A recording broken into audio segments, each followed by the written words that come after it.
Okay, let's finish up the last page or a couple pages. In a certain college, 33% of the belong to ethnic minorities. If 10 students are selected at random from the physics majors, what is the probability that no more ethnic minority, round to 3 decimal places? So again, we have a percentage given over here. And so that looks like a binomial distribution again. And one person is going to be independent from another, and success would be belonging to minority.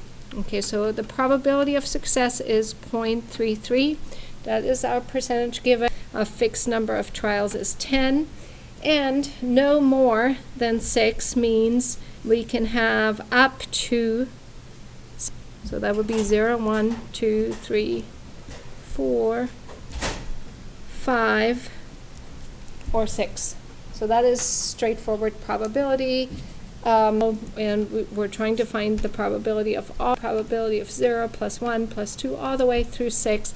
We are going to use the cumulative probability density function. So that is binomial CDF. We have 10 successes, the probability 0.33, and the largest one over here is 6. So that binomial CDF 10 trials, probability of success is 0.6 would be is 0.9814. So 0.98.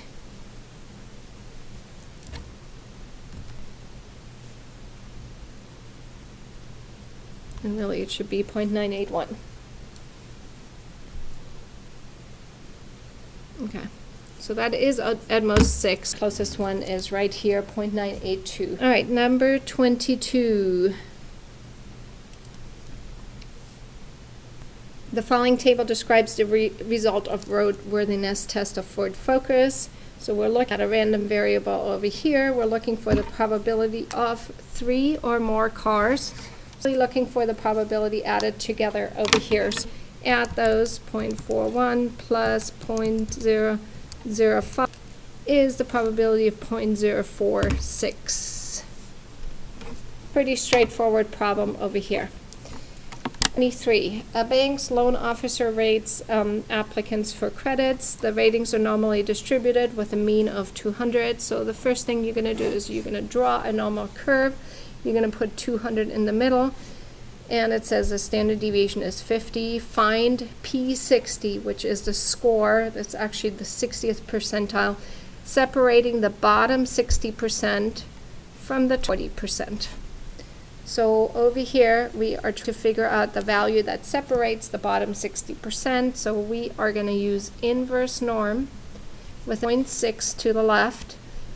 And our mean is 200 and our standard deviation is 50. So over here, inverse norm is under second vars, and to the left is 0.6. Remember always to use the area to the left. We have both the mean and the standard deviation, so we can just use the inverse norm over here, and it looks like 212.7. Rounding is usually due to a shortcut, we are not rounding as we would on a z-score table, so the results sometimes can vary a little bit, but this is the closest answer over here. All right, just a few more questions on the next page. The distribution of certain test scores is non-standard normal distribution with a mean of 50 and a standard deviation of 6. What are the values of the mean and standard deviation after all have been standardized by converting them to z-scores? So remember, converting values to z-scores, we end up with a mean of 0 and a standard deviation of 1. So that would always be the case because we're subtracting the mean. We're looking at how many standard deviations from the mean that is.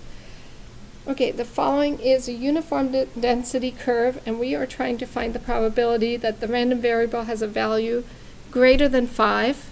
So we're simply going to draw in the area from 5 to 8.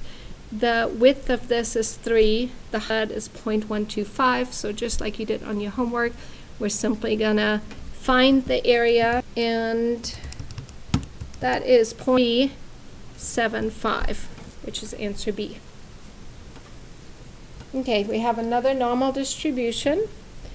So this time we have a mean of 200 and a standard deviation of 50. If a random, we're trying to find the probability that the person is between 170 and 222 pounds.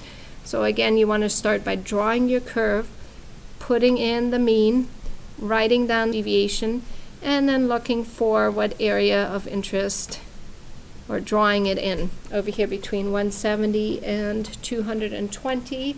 This is a straightforward problem. The normal CDF. Our lower bound, our area starts at 170, ends is 220. Our mean is 200, our standard deviation is 50. Your calculator will give you that answer. Second VARS, normal CDF, 170 to 220. Remember, for normal distribution, we the CDF, not the PDF. So this probability is 0.382, and correct answer would be D. Which of the following is true about IQ score? IQ scores tend to have normal distribution, and so this is not a left skewed distribution. The area on its bell-shaped curve is 1. That is certainly correct. It is a bell-shaped curve, and the area underneath the curve is always 1. The next option would be a standard normal distribution. No, very few, real life situations are actually standard normal. Usually the normal distribution. And the area being 5 is also incorrect because the area is the same as the probability. Entire probability adds up to 1. All right, and then 28, assume that adults have IQ scores that are normally distributed with a mean of 100 and a standard deviation of 15. Find P30, which is again that 30th percentile. So drawing the curve, putting in the mean, standard deviation is 15. 30%, that's going to be in the bottom part over here. That separates the bottom 30% from the top 70%, so we are using inverse norm of the area to the left, entering our mean and our standard deviation. So looking inverse norm,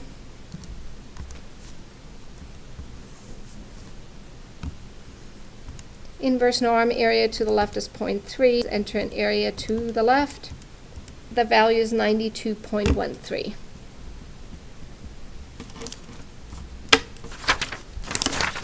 So we have just a few more problems. Your exam will be a little shorter than this.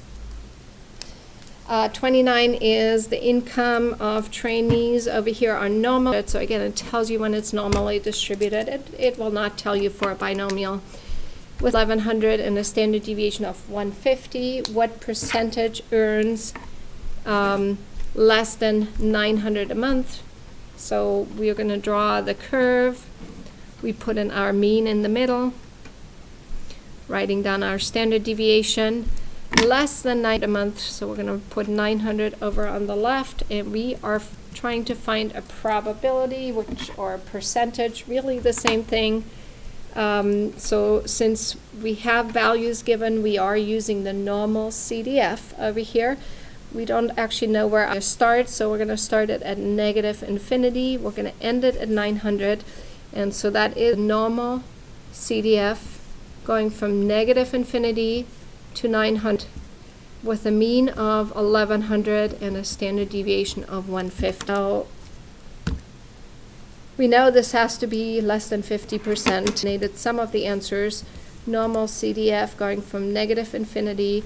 If this is not already filled in, the way you enter in negative infinity, you're going to use the negative symbol over here, very bottom right.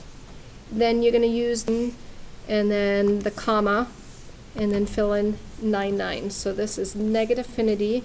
Your upper value is 900. Your mean is 1100, and deviation is 150. So the probability is 0.012. And then change that to percentage. That is 9.12%. Using the shortcut, our answers are always going to be slightly off. Very last question, looking for grade assignments over here. So we have a history teacher who assigns the following letter grades and get an A. So let me draw this actually below here. So we're trying to find the top 10%. We have a normal distribution of 70 and a standard deviation of. So over here, we would use inverse norm since the area to the right is 0.1, to the left, which is 0.9, with 70 as the 12.9 as the standard deviation. So this is going to give us the cutoff values for the A's. So area is 0.9, mean is 70, deviation is 12.9, and over here that's 86.5. Okay, so it looks like it's above 87, so we can take out kind of A and D over here. It says scores below the top 40% and above, no, scores below the top 10% and above the bottom cent. Okay, so 60% over here we're going to put in. So we have 0.6 here, and we had 0.1 on the top. So that's going to leave us over here 0.3. So these are our B's. So if we have 0.3 here and we have 0.6 down here, we're going to use again the area to the left, inverse norm of 0.6 with a mean of 70 and a standard deviation. That's the cutoff for the B's. So inverse norm, oh, hold on. Inverse norm, area is 0.6, mean is 70, standard deviation is 12.9, and so that's 73.26. 73 point, let's just say 3. So between 73 and 87. So it looks like our correct answer is B over here. And then if we wanted to, we could maybe check some of the ones. Maybe we'll just check the F's because that's the bottom 10%. So let's do 1, 70, and 12.9. By the way, if you hit enter, you can go back up here and you can edit it. Hold on. We can change it to 0.1 so you don't have to retype it every time. And that looks like below 53. Actually, that was the same thing for both of those. So last one is the D's, which are below the top 8% and above the 10%. So here's our F's. Below the top 80% and above the bottom 10.